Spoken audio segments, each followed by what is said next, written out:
Bem, meus queridos alunos, aqui é o pastor George Fernandes, de volta aqui para a nossa aula do livro 5, ainda na disciplina Panorama do Antigo Testamento, nos livros dos profetas maiores. 39 livros do Antigo Testamento, que estamos agora chegando ao finalzinho já, com o livro dos profetas, livros proféticos. Trabalhamos os 3 livros dos chamados profetas maiores, Isaías, Jeremias e Lamentações. Agora vamos estudar na sequência bíblica no livro de Ezequiel, do profeta Ezequiel, que ainda é profeta maior. Depois vamos estudar o livro do profeta Daniel, que também é profeta maior. Também na sequência desses livros dos profetas maiores, iniciaremos o estudo nos profetas menores, que são 12 livros que compõem o livro dos profetas menores. Então ainda tem muita coisa para ver pela frente. Vamos lá. Tenham fé que estamos cada vez mais aprendendo do Senhor. Entrando no livro de Ezequiel. Ezequiel fez parte de um grupo de cativos levado para a Babilônia por Nabucodonosor em 597 a.C., 10 anos antes da destruição de Jerusalém. Foi estabelecido em uma comunidade judaica por nome Tel Abib, Babilônia, perto do rio Quebar. Ali ele ministrou aos exilados que esperavam ter permissão para voltar de uma hora para outra para a terra de Jerusalém. As primeiras predições dele nas suas profecias referiram-se à destruição de Jerusalém. Após esse infeliz acontecimento, ele consolou e encorajou os cativos com predições de restauração e de bênçãos futuras para Israel.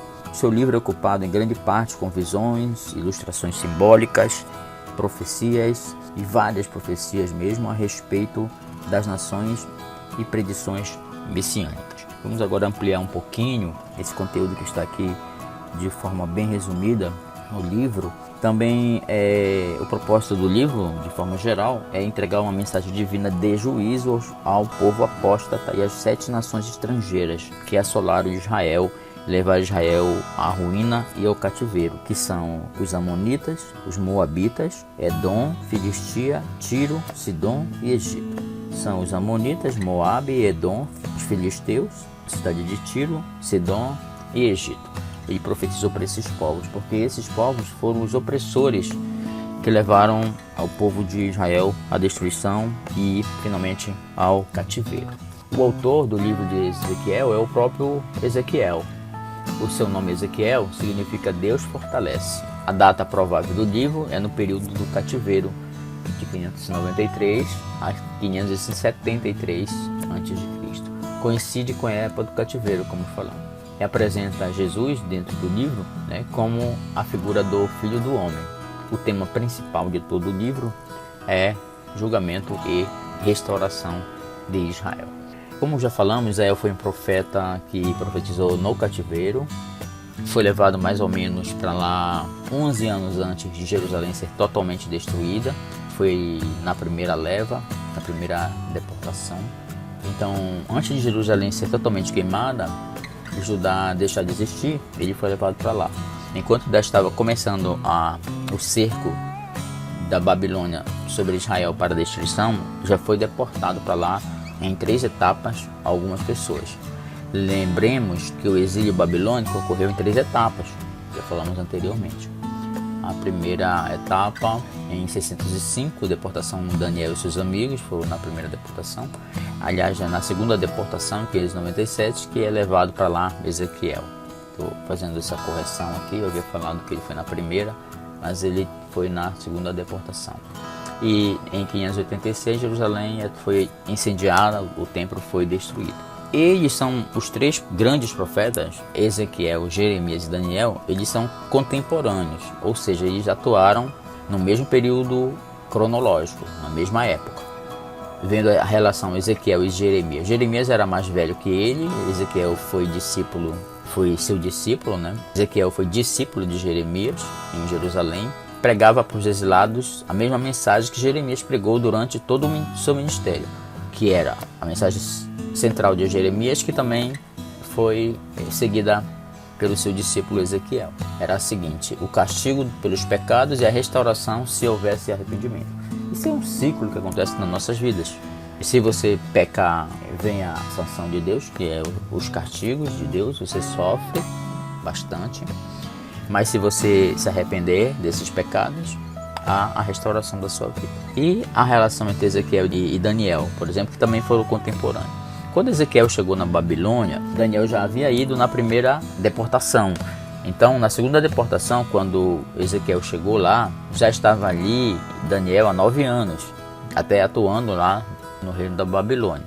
E já conquistara Daniel uma posição importante de honra junto ao rei. Certamente influenciou o rei para que a situação dos judeus ali fosse como colonos e não como escravos. Então os judeus chegaram na Babilônia não como escravos, eles foram ser colonos. Eles deram terras para eles colonizarem, para eles se assentarem naquela região.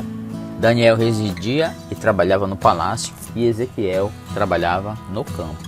Também são várias situações no livro cujo a palavra-chave dele é essa frase que Deus coloca na sua palavra, que diz assim: sabereis que eu sou o Senhor, mostrando a soberania de Deus sobre tudo o que acontece nas nossas vidas. Como falamos, o nome dele significa Deus fortalece. A semelhança de Jeremias, Ezequiel também era sacerdote. Passou os 25 primeiros anos da sua vida em Jerusalém. Foi discípulo de Jeremias, como falamos. Estava ali se preparando em Jerusalém para o trabalho sacerdotal no templo, quando repentinamente foi levado prisioneiro para a Babilônia no ano de 597. O propósito do livro, como nós falamos, são mensagens para aqueles que levaram à destruição, aquelas nações que Deus usou como ferramenta, instrumento para levar a punição para o povo de Judá que estava rebelde nos seus pecados. O livro se utiliza de parábolas, sinais e símbolos. Ezequiel anuncia a palavra profética do Senhor, lá da Babilônia, mostrando que o julgamento atual de Deus sobre os seus filhos seria seguido por um futuro promissor, caso ele se arrependesse. Embora naqueles momentos fossem difíceis, como ele ilustra muito bem no capítulo 37, naquela visão com os ossos secos. Havia no coração de Deus sempre, e sempre há no coração de Deus, a graça, a misericórdia, que é até essa graça, esse amor, essa misericórdia nos constrange, porque quanto nós mais erramos, mais Deus nos ama. Então é preciso que haja em nós um sentimento de repulsa contra o pecado, para que a gente tenha uma vida correta diante de Deus, para não passarmos por tantas tribulações em nossas vidas. Quando você estiver passando por tribulação, não acuse Deus dessas coisas, nem murmure contra Deus dessas coisas, e nem jogue tudo na costa de Satanás. Não jogue só, isso é coisa do inimigo. Não diga isso. Primeiro diga: o que eu estou fazendo para Deus? Faça uma alta reflexão, como Paulo escreve aos Coríntios: examine-te o homem a si mesmo. Examine o seu coração, veja o que você está fazendo para Deus, se isso agrada a Deus, se isso é santo, se isso é digno, se isso é justo, se isso é correto. Todas essas palavras indicam exatamente a personalidade de Deus, que ele sintetiza em uma palavra: santo. Ele diz: eu sou santo e vocês têm que ser santo como eu sou santo. Então a imagem de Deus é a santidade, a justiça, o amor. São coisas que foram transmitidas através dos atributos comunicáveis de Deus para o homem, e o homem, pela fé, tem a capacidade de exercer também esses atributos que estão contidos na pessoa de Deus, até porque nós somos a imagem e semelhança dele, então precisamos andar como ele andou. Aquele que é cristão deve andar como Jesus andou. Então o esboço do livro geral de Ezequiel, assim como o livro de Daniel e Apocalipse, ele tem termos literários, são do mesmo gênero literário, de profecias acerca do futuro, das coisas vindouras. Então ele pertence ao gênero de escritos apocalípticos e é dividido em 4 seções principais. A primeira seção, do capítulo 1 ao 3, que é o chamado de Ezequiel. A segunda seção, do capítulo 4 ao 24, o julgamento de Judá. A terceira seção, do capítulo 25 até o 32, é o julgamento aos gentios, aquelas nações, os amonitas, moabitas, edomitas, filisteus, os tiranos, aquele povo de Tiro, os sidomitas, de Sidom, e os egípcios, o Egito. Ele profetiza o julgamento dessas nações. essas nações que tanto assolaram Israel ao longo da história da revelação bíblica, da palavra de Deus, sofreriam o julgamento do Senhor. E como a gente vê hoje na história da humanidade, todas essas nações que perseguiram Israel estão em ruínas, estão em muitas dificuldades. É como Deus falou quando fez aliança com Abraão. Ele disse: eu abençoarei quem te abençoar e amaldiçoarei quem te amaldiçoar. Então, todo aquele que perseguiram o povo de Deus, de Israel, sofreram as consequências no futuro, esse juízo de Deus. Da mesma forma, nós temos esses pré-requisitos sobre nós, né? Essa garantia de que aqueles que nos perseguem sofrerão o juízo de Deus, né? Porque tocam naqueles que são, em tese, ungidos do Senhor. O ministério profético de Ezequiel ocorreu durante o período mais difícil da história do Antigo Testamento, né? Na história de Israel. Os 7 anos que precederam a destruição da cidade, nessa oportunidade morreu a sua esposa. Está registrado aí no capítulo 24, dos versículos 15 e 18. E os 15 anos seguintes depois, o que ocorre na sua vida e ali na pregação dele já no cativeiro babilônico. Alguns temas são usados com frequência em Ezequiel, que é a santidade e a transcendência de Deus. Deus santo, o pecado é uma afronta à sua santidade, deve ser julgado.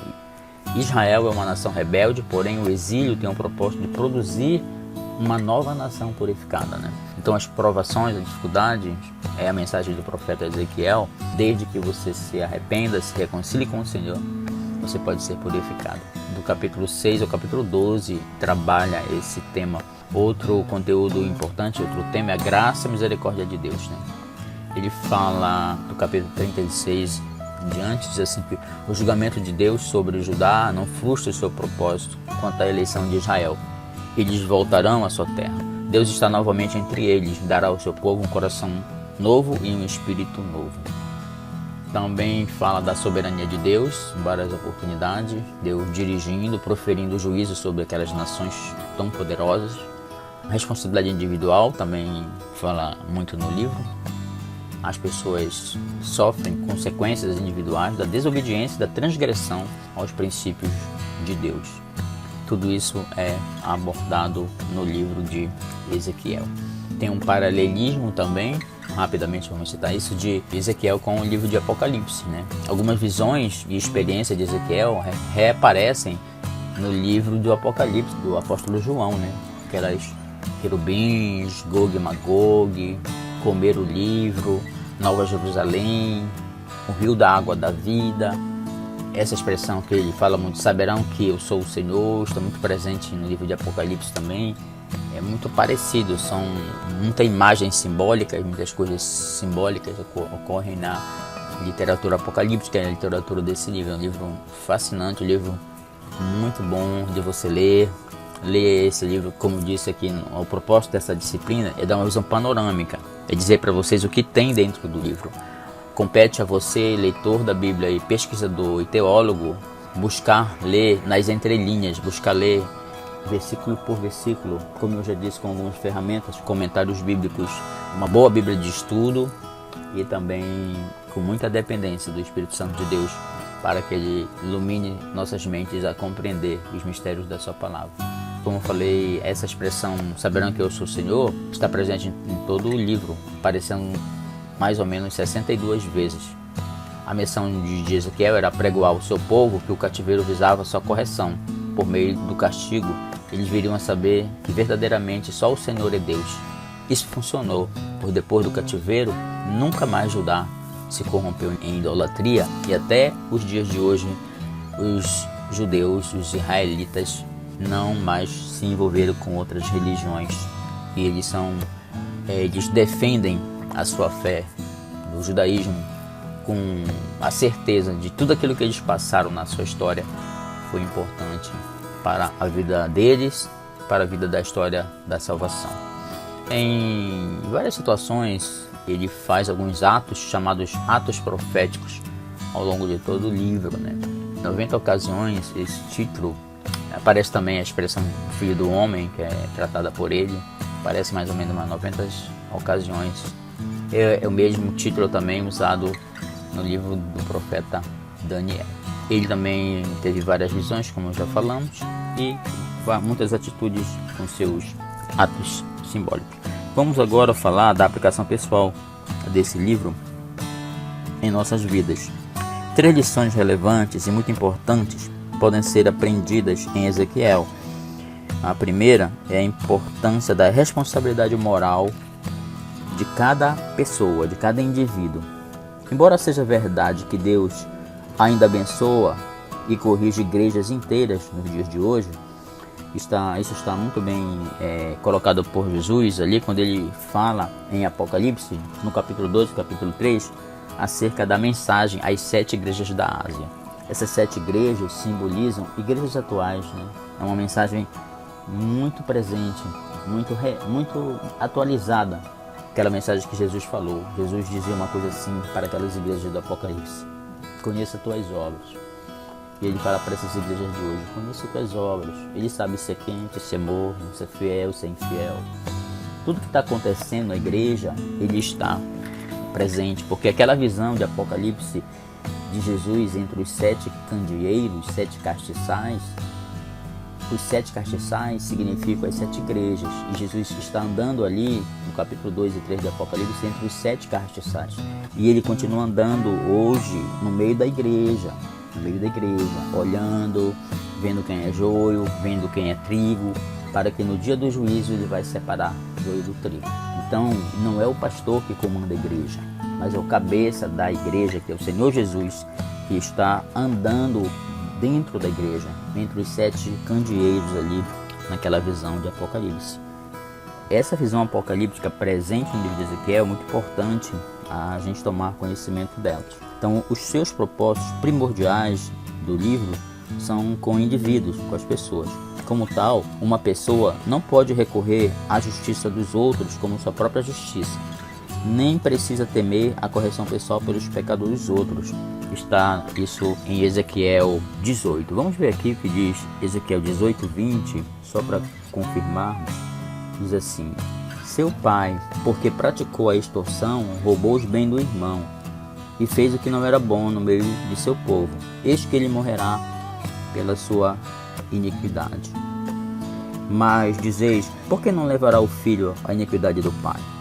Porque o filho procedeu com retidão e justiça, guardou todos os meus estatutos e os praticou, por isso certamente viverá. Versículo 20, que é o versículo que eu citei para vocês. Fecha assim essa sequência. Ele diz assim no versículo 20: a alma que pecar, essa morrerá.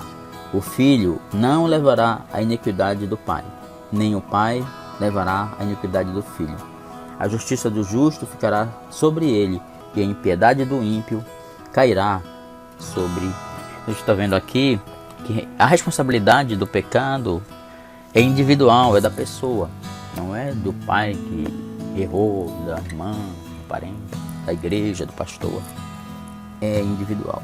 Segunda lição que Deus nos ensina através do livro de Ezequiel é que, embora Deus seja relutante na aplicação da disciplina de um modo severo, porque ele ama, ele é amor, ele o deve fazer, porque ele é um Deus justo e zeloso, é um Deus de justiça, tanto quanto ele é um Deus de misericórdia e perdão e amor, ele é um Deus de justiça. Isso você pode conferir no capítulo 12, do versículo 1 a 16 do livro de Ezequiel. E a terceira lição que aprendemos aí na leitura do livro é que Ezequiel nos assegura que Deus irá, no final, triunfar na história. Seus inimigos podem estar ganhando as batalhas agora, mas o julgamento futuro irá destruí-los totalmente.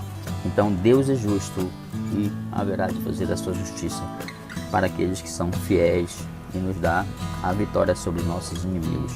Você pode conferir essas lições no capítulo 35 do livro de Ezequiel. Ok? Vamos agora para o livro do profeta Daniel. Daniel foi levado cativo à Babilônia no ano 606, na primeira deportação, onde viveu lá 90 anos da sua vida, 72 dos quais como oficial graduado nos governos ali na Babilônia. Foi contemporâneo de, como já falamos quando estudamos o livro de Ezequiel, ele foi contemporâneo de Jeremias, de Ezequiel, de Jesua e de Zorobabel, que era um sacerdote ainda no cativeiro, que retornou depois do retorno do cativeiro para a restauração do templo que havia sido queimado. Depois que Babilônia destruiu Jerusalém, ela foi dominada pelos persas, tá? E no período dos persas é que Ciro autorizou o retorno dos judeus para Jerusalém. O propósito do livro é, em síntese, dar ao povo do concerto, o povo da aliança do Antigo Testamento, a certeza de que o juízo do seu cativeiro entre as nações gentias não era permanente. Eles não iam ficar para sempre ali, nem ia se perder dentro daqueles povos ali no qual eles estavam sendo cativos. Também o outro propósito era levar ao povo de Deus, no decurso da sua história, as visões proféticas da soberania de Deus sobre as nações, do triunfo final do reino de Deus na terra, através daquelas visões maravilhosas que vemos ali no livro de Daniel. Esse duplo propósito do livro, de geral, é demonstrado no decorrer do livro, nas vidas de Daniel e de seus amigos, e na mensagem do seu ministério profético. O livro também afirma que as promessas de Deus de preservar e restaurar o seu povo são tão firmes quanto o reino messiânico vindouro, que duraria para sempre. Aqui uma particularidade do livro: Daniel foi escrito em 2 idiomas, o aramaico, escrito para os gentios, tratando da história, e hebraico, para o povo da sua época, tratando da orientação de Deus e da preservação do seu povo. Daniel conhece as profecias de Jeremias a respeito do exílio de 70 anos. O livro é o menor dos profetas maiores, possui apenas 12 capítulos, tá? Então, mesmo ele sendo um livro não tão assim maiores, porque essa divisão em livros proféticos, profetas maiores e profetas menores, é em relação ao conteúdo do texto e não em relação à quantidade também, só a quantidade, né? Então, a relevância do livro de Daniel é inquestionável, né? É maravilhoso. É através do livro de Daniel que nós conseguimos traduzir, deduzir muita coisa que vai acontecer no período da tribulação, no período do anticristo, coisas que nós vamos juntar os livros de Ezequiel, Daniel e do Apocalipse para clarear um pouco as ideias acerca da segunda vinda de Jesus, acerca do período da tribulação, que através daquela visão de Daniel das 70 semanas é que a gente descobre da vinda de Jesus e do momento que ocorrerá a tribulação, a grande tribulação e a manifestação do anticristo. O livro de Daniel também dá algumas características da pessoa de quem será esse anticristo. Evidentemente que não vamos tratar desses assuntos aqui, né, nessa aula, porque estamos fazendo uma visão panorâmica, uma teologia bíblica do livro. Mas você vai estudar com detalhes as profecias de Daniel, principalmente a profecia das 70 semanas, na disciplina de escatologia, que vai falar acerca do futuro da segunda vinda de Jesus. Esse livro de Daniel é chamado de o Apocalipse do Antigo Testamento, justamente por essas previsões acerca das coisas que vão acontecer no final dos tempos. Foi escrito, como já falamos, para além desses propósitos que nós falamos anteriormente, de também encorajar os judeus exilados ali na Babilônia. Tem como propósito máximo também apresentar o controle soberano de Deus sobre os acontecimentos da história. Você percebe isso através daquelas visões da estátua no sonho de Nabucodonosor e também daquelas visões do capítulo 8, capítulo 9, capítulo 10, capítulo 11, sobre aqueles animais, aquelas visões que Daniel teve. Após escrever o capítulo introdutório do livro em hebraico, Daniel muda para o aramaico e nos capítulos 2 até o 7 fala sobre o futuro dos poderes do mundo gentílico através dessas suas escritas. Então ele está escrevendo o livro em hebraico, de repente ele muda para aramaico. Era uma pessoa de muita inteligência, de muita sabedoria. Profetizou sobre os babilônios, persas, gregos, romanos, como de fato tiveram seu tempo, esplendor e glória, porém eles passariam. Assim foi predito pelo profeta Daniel e isso aconteceu. Hoje nós sabemos o que aconteceu com essas nações. E Deus estabeleceria, depois que essas nações fossem derribadas, estabeleceria seu reino eterno por meio dos seus redimidos, por meio daqueles que foram fiéis a Ele. O versículo-chave do livro de Daniel é Daniel 2, 20 e 21, que diz assim a palavra de Deus. Disse Daniel: seja bendito o nome de Deus, de eternidade a eternidade, porque dele é a sabedoria e o poder, e é ele quem muda o tempo e as estações, remove reis e estabelece reis. Ele dá sabedoria aos sábios e entendimento aos entendidos. Esse é o versículo central do livro de Daniel. Percebemos nessa mensagem de que Deus, ele é soberano sobre todas as questões, principalmente nessas questões que abordam o entendimento, o conhecimento dos tempos, o conhecimento de todas as coisas, de toda a política, toda a geografia, todas as ciências, tudo estão debaixo da soberania e da sabedoria de Deus, debaixo da sua onipresença, da sua onisciência e da sua onipotência. Nada é maior do que o Senhor nosso Deus. Um esboço do livro geral. No capítulo 1 fala da história pessoal de Daniel. Ele conta um pouco da sua história, o momento que ele chegou lá do exílio, aquela dieta que ele teve que fazer ali, toda aquela situação. No capítulo 2 ao 7 mostra o plano profético de Deus para os gentios. É decifrado o sonho de Nabucodonosor e outras mensagens de Deus para nós. O plano profético para os judeus, que está na terceira parte do livro, a divisão, terceira seção, do capítulo 8 ao 12, o plano profético para os judeus ao longo do tempo. Nesse momento aqui, ele refaz as profecias que tinha feito na visão da estátua, na visão dos animais, que aparecem no capítulo 8 em diante. No capítulo 9, a visão das 70 semanas, e vai até o final do livro, nos indicando para o final dos tempos. A mensagem central do livro, a visão é de um Deus que governa cheio de sabedoria e poder, de reis que desaparecem, de dinastias e impérios que surgem e caem, enquanto Deus está entronizado no céu, governando todos os movimentos que acontecem no universo. O governo soberano de Deus. O Senhor manteve Daniel, sua testemunha, no palácio real desde os dias iniciais de Nabucodonosor, que foi o gênio construtor e diretor do Império Babilônico por 45 anos. E todo esse período Daniel foi o seu assessor, trabalhou aí dentro do palácio. Passando depois disso por 5 sucessores depois da morte de Nabucodonosor e pela queda da Babilônia até o reinado de Dário e de Ciro.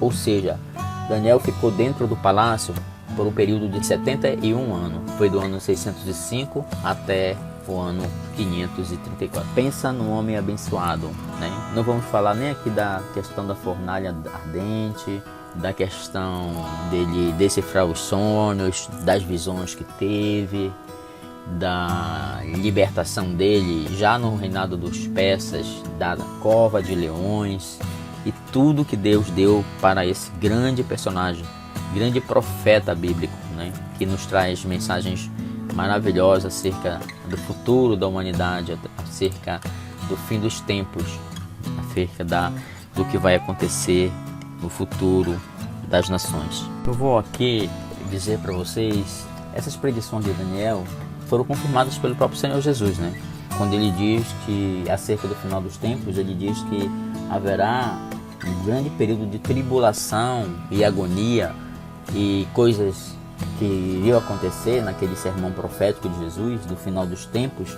Ele diz que essas coisas haverá o dia da desolação tão abominável, tão grande, conforme foi predito pelo profeta Daniel. Então o próprio Senhor Jesus reconheceu a importância de Daniel em relação aos eventos que iriam acontecer na humanidade. E eu vou rapidamente aqui voltar na questão do esboço de Daniel, para capítulo por capítulo, nos 12 capítulos, dizer para vocês os fatos principais, para depois você fazer sua leitura em casa. Capítulo 1, Daniel e seus amigos permanecem fiéis ao testemunho pessoal. Capítulo 2, Daniel interpreta um sonho de Nabucodonosor. Capítulo 3, Daniel e seus amigos enfrentam a morte na fornalhas. Ali ele narra o que aconteceu com seus 3 amigos. Ele não está presente ali, não aparece ali Daniel, porque ele não estava naquele dia, naquele momento que seus 3 amigos foram jogados na fornalha. Ele estava a serviço em outra província do reino, a serviço de Nabucodonosor, e não presenciou aquele fato. Capítulo 4, Nabucodonosor sonha com uma árvore e Daniel novamente interpreta. Capítulo 5, ocorre a queda da Babilônia. Capítulo 6, Daniel é libertado, livrado da cova dos leões. Capítulo 7, ele tem a visão dos 4 animais saindo do mar. No capítulo 8, a visão de um carneiro e um bode. Capítulo 9, a visão das 70 semanas de Daniel, que fala do anticristo e da grande tribulação. Capítulo 10, um anjo revela para ele alguns acontecimentos futuros do final dos tempos. Do capítulo 10 até o capítulo 12 tem essa série de revelações sobre o final dos tempos. Vamos aqui agora para a nossa aplicação pessoal do livro de Daniel nas nossas vidas. É a seguinte: um dos temas bonitos desse livro é a ênfase dada à dedicação a Deus por Daniel, tendo Daniel como exemplo principal para as nossas vidas dessa dedicação a Deus, pela decisão de não fazer uso de comida do rei e não adorar a imagem do rei. Daniel e seus 3 amigos, agora denominados Sadraque, Mesaque e Abednego, revelaram um espírito tão firme que se abriram oportunidade fantástica para Deus mostrar seu poder em favor desses homens. O corajoso comprometimento deles apresenta um desafio perene, eterno, para todos os cristãos, no sentido de não comprometerem seu testemunho de Jesus Cristo, não se curvarem a nada, ao poder, à política, a deuses estranhos. Embora isso possa significar uma prova de fornalha de fogo, a proteção e libertação do Senhor estarão presentes contigo, comigo, em todos os instantes da nossa vida. Outro tema de Daniel é a absoluta superioridade de Deus sobre tentativas ocultas de revelar ou interpretar mistérios espirituais. Empregando todo esforço, todos os mágicos, adivinhadores, sábios e astrólogos da corte do rei da Babilônia não conseguiram chegar à verdade. Está registrado no capítulo 5. Isso serve de contínuo encorajamento a nós cristãos. Falsários espirituais, falsos profetas, nunca podem subsistir perante a sabedoria e o poder do Espírito Santo. Isso nós confirmamos em 2 Coríntios 10, 3 até 6. A parte profética de Daniel proporciona entendimento do futuro ao cristão, também serve para nos assegurar que Deus mantém a história sob seu controle soberano. Tudo aquilo que a Bíblia diz acerca da história da humanidade se cumpriu, testificando, autentificando toda a autoridade do texto bíblico, inclusive sobre os eventos da história do homem, da história secular, história de toda a humanidade. Então essa foi a mensagem dos livros, fechando com Daniel, essa maravilhosa obra, a mensagem dos livros profetas maiores. Vamos agora começar a nova lista de livros que vamos estudar, que é o livro dos profetas menores, começando pelo profeta Oséias. Nessa nova série dos livros dos profetas menores, que começa na página 55 do nosso livro Texto de Estudos, nosso guia de estudos, nosso livro de panorama do Antigo Testamento, nós vamos, a cada profeta mencionado, diferentemente do que a gente está fazendo uma aplicação pessoal, nos livros dos profetas menores, nós vamos fazer aquele livro ante o Novo Testamento. Então fazer um paralelismo com a mensagem daquele livro com a mensagem do Novo Testamento, tá? Vamos começar agora o livro do profeta Oséias, que é o primeiro profeta da lista dos profetas menores. O autor do livro é Oséias, o personagem que é o próprio nome do livro. O tema principal do livro de Oséias é o julgamento divino e o amor redentor de Deus. A data da escrita provavelmente no ano 715 a 710 antes de Cristo, datação antes de Cristo. Os livros proféticos, eles acontecem ao longo de toda a história dos reis de Israel, Começam a partir de Elias e Eliseu, ali são profetas ágrafos, são aqueles profetas que profetizaram, que pregaram a mensagem de Deus, falaram em nome de Deus, Deus o usou para pregar, porém eles não escreveram os livros, não há escritos deles, por isso são chamados ágrafos, aqueles significa não escritos, tá? O profeta Elias e o profeta Eliseu profetizaram no início até dos reinados, né? Mas não escreveram livros na Bíblia, não está livro deles escrito na Bíblia. Eles foram apenas pregadores orais, né? Não foram escribas, não escreveram os seus livros. Então, essa datação dos livros é de acordo com cada momento histórico, cada rei que está ali. Deus levantava os profetas para alertar essas lideranças e o povo daquilo que estava ocorrendo. As considerações preliminares do livro: Oséias, cujo nome significa salvação, é identificado como filho de Baeri, capítulo 1, versículo 1, provinha de Israel e não de Judá, e profetizou em Israel, sua nação. Fica patente em suas numerosas referências a Israel e Efraim, as duas principais designações do Reino do Norte. Na sua referência ao rei de Israel em Samaria como nosso rei, capítulo 7, versículo 5, e em sua intensa preocupação com a corrupção espiritual, moral e política e social de Israel. O ministério de Oséias ao Reino do Norte seguiu-se logo depois do ministério de Amós, que, embora fosse de Judá, profetizou também em Israel. Amós e Oséias são os únicos profetas do Antigo Testamento cujos livros foram dedicados inteiramente ao Reino do Norte. Pregaram só no Reino do Norte, não desceram para pregar no Reino do Sul. Lembrando, o Reino do Norte, houve a separação do reinado, nós falamos lá nos livros históricos. Começou o Reino Unido, logo depois do período dos juízes, houve a criação da monarquia.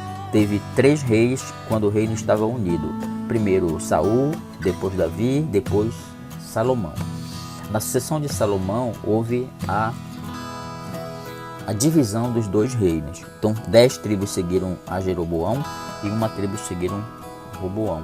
E assim foi feito a divisão do reino. Reino do Norte, capital Samaria, 10 tribos seguiram. E Reino do Sul, capital Jerusalém, chamado de Reino de Judá. Seguiram por 2 tribos, que foi Judá e Benjamim.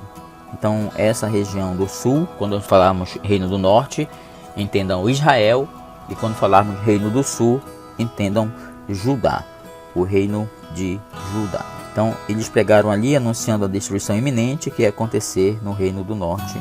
Evidentemente se referiam à invasão assíria que viria sobre o reino, primeiramente pelo Reino do Norte. Oséias foi vocacionado a Deus a profetizar ao reino de Israel, que é o Reino do Norte, que desmoronava espiritualmente e moralmente. Durante os últimos 40 anos da sua existência, da sua vida, assim como Jeremias seria chamado a fazer o mesmo tempos depois lá no reino de Judá. Então estava próximo a acontecer a invasão assíria e ele estava pregando contra esses juízos que Deus estava enviando em função da desobediência do povo.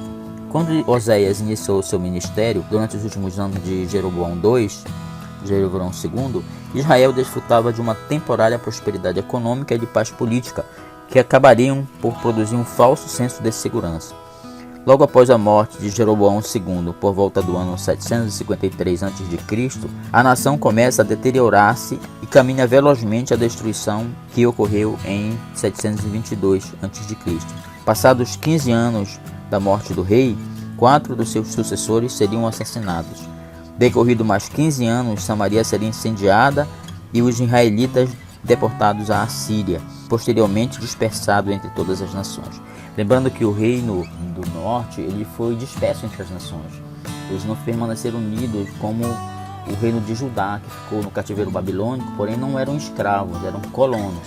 E se mantiveram sua cultura, mantiveram sua língua, mantiveram sua religião. Isso foi proporcionado para se cumprir a profecia que Deus havia dito, que Jacó havia dito sobre Judá quando orou por ele, que o cetro não se afastaria da dinastia, da linhagem de Judá, da linhagem de Davi. Então, por essa aliança que Deus fez com Davi, o reino permaneceu, mesmo no cativeiro, unido na sua crença, na lei e na obediência a Deus. Já o reino do norte se desviou totalmente, então ele foi dispersado entre as nações, se dividiram em várias nações. Retornaram recentemente com a criação do país, de Israel, no ano de 1948, quando foi recriado a nação de Israel, que é Israel de hoje, Então vários judeus de todas as 12 tribos retornaram para Israel, para habitar ali na região de Israel, na região de Jerusalém.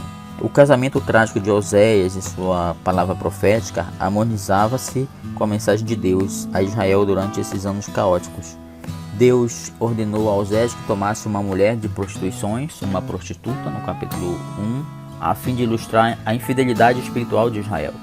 Embora haja os que interpretam o casamento do profeta como alegoria, os eruditos mais conservadores consideram-no literal, que realmente teria sido um fato histórico esse casamento. Parece improvável, porém, que Deus instruísse seu piedoso servo a casar-se com uma mulher de má fama para exemplificar sua mensagem a Israel. Parece mais provável que Oséias haja se casado com Gomer quando esta ainda era casta, e que ela foi se tornando meretriz posteriormente. Sendo assim, a ordem para se tomar uma mulher de prostituição era uma previsão profética que estava prestes a acontecer. O contexto histórico do ministério de Oséias é situado nos reinados de Jeroboão II de Israel e de 4 reis de Judá nesse mesmo período, que foram o rei Osias, Jotão, Acás e Ezequias. E ver isso no capítulo 1, versículo 1. Geralmente os livros proféticos, principalmente dos profetas menores, porque eles foram profetas que ora pregaram ao reino do norte, ora pregaram ao reino do sul. Lembrando que Oséias é um dos poucos livros, só tem 2 profetas que não pregaram nos 2 reinos, pregaram só em um reino, só no reino do norte. Foi Amós e Oséias só pregaram ao reino do norte, não pregaram ao reino do sul. Quando esse profeta não pregou nos 2 reinos, ainda assim é feito um paralelismo histórico. O rei que reinava no norte com o rei que reinava, ou os reis que reinaram naquele mesmo período no reino do sul. Eu creio que para sempre Deus mostrar que um dia esses reinos, seja do norte e do sul, não ficariam totalmente divididos. Um dia na história de Israel eles retornariam e se realmente seriam reunificadas as 12 tribos, o que aconteceu a partir do ano de 1948 com a criação do Estado de Israel ali, e todos os judeus do mundo inteiro retornaram para a terra prometida, para Israel, e as 12 tribos voltaram novamente a permanecerem naquele mesmo território unificado e não mais separado. Por isso é feito sempre esse paralelismo entre o reino do norte e o reino do sul. As datas que nós narramos revelam que o profeta não somente era um contemporâneo, mas um contemporâneo mais jovem de Amós, como também de Isaías e de Miqueias. Esses 3 profetas eram contemporâneos da mesma época, né? Contemporâneo de Amós, de Isaías e de Miqueias. O fato de Oséias datar a parte do seu ministério mediante uma referência a 4 reis em Judá e não aos breves reinados dos últimos 6 reis de Israel pode indicar que ele teria fugido do reino do norte a fim de morar na terra de Judá, um pouco tempo antes de Samaria ter sido destruída pela Assíria no ano de 722 a.C. Ali compilou suas profecias no livro que leva o seu nome. Então ele teria fugido do cerco da Assíria para Judá, e lá em Judá ele teria escrito essa profecia. O propósito do livro de Oséias foi a última tentativa de Deus em levar Israel a arrepender-se de sua idolatria e iniquidade persistentes, antes que ele entregasse a nação ao seu pleno juízo. O livro foi escrito com o objetivo de revelar as seguintes coisas ao povo: que Deus conserva seu amor ao seu povo, segundo o concerto, segundo a aliança, e deseja intensamente redimi-lo de sua iniquidade. Que consequências trágicas se seguem? A segunda é que as consequências trágicas se seguem quando o povo persiste em desobedecer a Deus e em rejeitar-lhe o amor redentor. A infidelidade da esposa de Oséias é registrada como ilustração da infidelidade de Israel a Deus. Gomer, que era o nome da esposa de Oséias, vai atrás de outros homens, ao passo que Israel corre atrás de outros deuses. Gomer comete prostituição física e Israel comete a prostituição espiritual. A visão panorâmica do esboço do livro, do capítulo 1 ao capítulo 3, é descrito o casamento entre Oséias e Gomer. O nome dos 3 filhos são sinais proféticos a Israel. Ele colocou os nomes nos 3 filhos dele. Primeiro, Jezreel, que significa Deus espalha. O segundo filho, Lo-Ruama, que foi uma mulher, Lo-Ruama, não compadecida. E Lo-Ami, não meu povo, significa não meu povo. O amor perseverante de Oséias a sua esposa adúltera simboliza o amor inabalável de Deus por Israel. Isso é a primeira divisão do capítulo 1 ao capítulo 3. E do capítulo 4 ao 14, que é a segunda divisão do livro, contém uma série de profecias que mostram paralelismo entre a infidelidade de Israel e a da esposa de Oséias.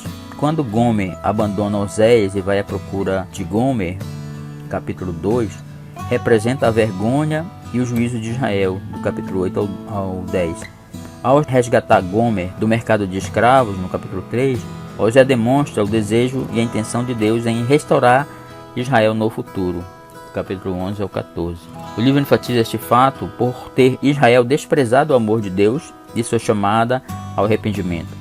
O juízo já não poderá ser adiado. Características especiais do livro de Oséias. 7 aspectos básicos caracterizam o livro de Oséias.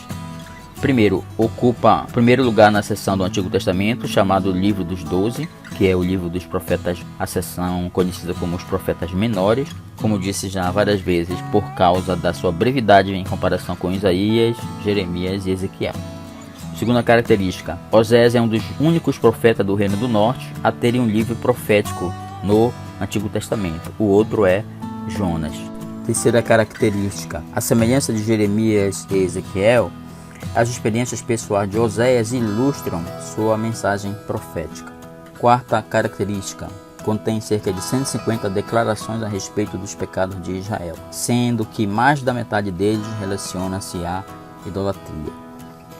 Quinta característica, mais do que qualquer outro profeta do Antigo Testamento, Oséias relembra aos israelitas que o Senhor havia sido longânime, havia sido paciente e fiel em seu amor para com eles. Sexta característica, não há ordem visível entre suas profecias, que vai do capítulo 4 ao 14. É difícil distinguir onde uma profecia termina e a outra começa.